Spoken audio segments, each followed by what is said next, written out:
നമസ്കാരം. കേരളത്തിൽ ഏറ്റവും ജനശ്രദ്ധയാകർഷിക്കുന്ന മണ്ഡലങ്ങളിൽ ഒന്നായി മാറുകയാണ് വടകര.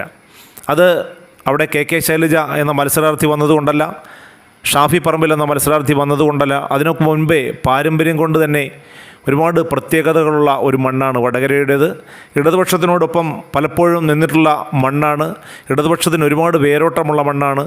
എന്നാൽ കഴിഞ്ഞ തവണ കെ മുരളീധരൻ എന്ന സ്ഥാനാർത്ഥി അവിടെ എത്തി പി ജയരാജൻ എന്ന കൊലകൊമ്പനെ അട്ടിമറിച്ചപ്പോൾ, അല്ലെങ്കിൽ വേരോടെ പിഴുതുമാറ്റിയപ്പോൾ ഒരുപാട് കോൺഗ്രസിൻ്റെ പ്രതീക്ഷകൾ വാനോളം ഉയർത്തിയ മണ്ണുകൂടിയാവുകയാണ്.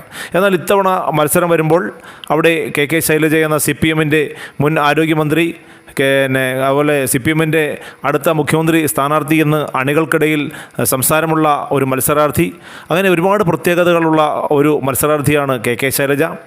ശൈലജ അവിടെ മത്സരത്തിന് വന്നപ്പോൾ CPM-ൽ തന്നെ വലിയ തോതിൽ, അല്ലെങ്കിൽ മാർക്സിസ്റ്റ് പാർട്ടിയിൽ ഇടതുപക്ഷത്തൊക്കെ വലിയ തോതിൽ ഉണർവുണ്ടായി എന്നത് എടുത്തു പറയേണ്ട കാര്യമാണ്. അവിടെ സിറ്റിംഗ് MP കൂടിയായ കെ മുരളീധരൻ മത്സരിക്കുമെന്നായിരുന്നു അവസാന നിമിഷം വരെ പ്രതീക്ഷിച്ചത്. പക്ഷേ അവരുടെ സ്ഥാനാർത്ഥി പ്രഖ്യാപനം വന്നപ്പോൾ കെ മുരളീധരനെ അവിടെ നിന്നും തൃശ്ശൂരിലേക്ക് മാറ്റുകയായിരുന്നു. പകരം ആര് എന്ന ചോദ്യത്തിന് ഉത്തരമായി പാലക്കാട് MLA കൂടിയായിരുന്ന ഷാഫി പറമ്പിലാണ് വടകരയിലേക്ക് വന്നത്. അങ്ങനെ രണ്ട് കരുത്തുറ്റ സ്ഥാനാർത്ഥികൾ ലഭിച്ച സന്തോഷത്തിലായിരുന്നു വടകര മണ്ഡലം. എന്നാൽ അപ്രതീക്ഷിതമായിട്ട് BJPയുടെ ഒരു മികച്ച മത്സരാർത്ഥി കൂടി ആ കളത്തിലേക്ക് എത്തിയിരിക്കുകയാണ്. അത് യുവമോർച്ച നേതാവായ പ്രഫുൽ കൃഷ്ണയാണ്. പ്രഫുൽ കൃഷ്ണ അവിടെ ജനിച്ചു വളർന്ന വടകരക്കാരൻ തന്നെയാണ്. അതുകൊണ്ട് തന്നെ വടകരയിൽ വളരെ വേരോട്ടമുള്ള ഒരു മനുഷ്യനാണ് അദ്ദേഹം, ഒരു മത്സരാർത്ഥിയാണ് അദ്ദേഹം. അദ്ദേഹത്തിന് ഒരുപാട് വ്യക്തിബന്ധങ്ങളും രക്തബന്ധവും ഒക്കെയുള്ള ഒരു മണ്ണായതുകൊണ്ട് തന്നെ വടകരയിൽ വലിയ പ്രതീക്ഷയോടു കൂടിയാണ് BJP മത്സരാർത്ഥിയാക്കിയത്. എങ്കിൽ BJPക്ക് തെറ്റുപറ്റിയില്ല എന്നാണ് അവസാന റൗണ്ട് റിപ്പോർട്ടുകൾ സൂചിപ്പിക്കുന്നത്. പല സർവേകളിലും പ്രഫുൽ കൃഷ്ണ വലിയ തോതിലുള്ള മുന്നേറ്റമാണ്. 8-10% വോട്ട് നേടിയിരുന്ന BJPക്ക് ഇപ്പോൾ 32% ആ വോട്ടിംഗ് റേറ്റ് കുതിച്ചുയർത്താൻ കഴിഞ്ഞുവെന്നാണ് പല സർവേകളും ഇപ്പോൾ റിപ്പോർട്ട് ചെയ്യുന്നത്. അതായത് പല സർവേകളിലും കെ ശൈലജ ഒന്നാമതെത്തിയിട്ടുണ്ട്, ചില സർവേകളിൽ ഷാഫി പറമ്പിൽ ഒന്നാമതെത്തിയിട്ടുണ്ട്.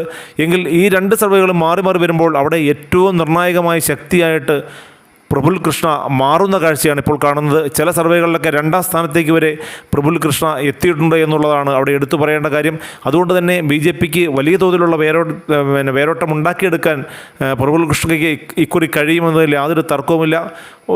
ഒരു കാലഘട്ടം വരെ BJPയെ സംബന്ധിച്ചിടത്തോളം അന്യമായ ഒരു മണ്ഡലമായിരുന്നു വടകരയെങ്കിൽ പ്രഫുൽ കൃഷ്ണയുടെ വരവോടുകൂടി അവിടേക്ക് BJPക്ക് ശക്തമായ ഒരു അടിത്തറ ഉണ്ടാക്കിയെടുക്കാൻ ഈ യുവമോർച്ച നേതാവിന് കഴിഞ്ഞു എന്നതാണ് ഈ തെരഞ്ഞെടുപ്പിൻ്റെ ഏറ്റവും പ്രസക്തമായ കാര്യമായി മാറിക്കൊണ്ടിരിക്കുന്നത്.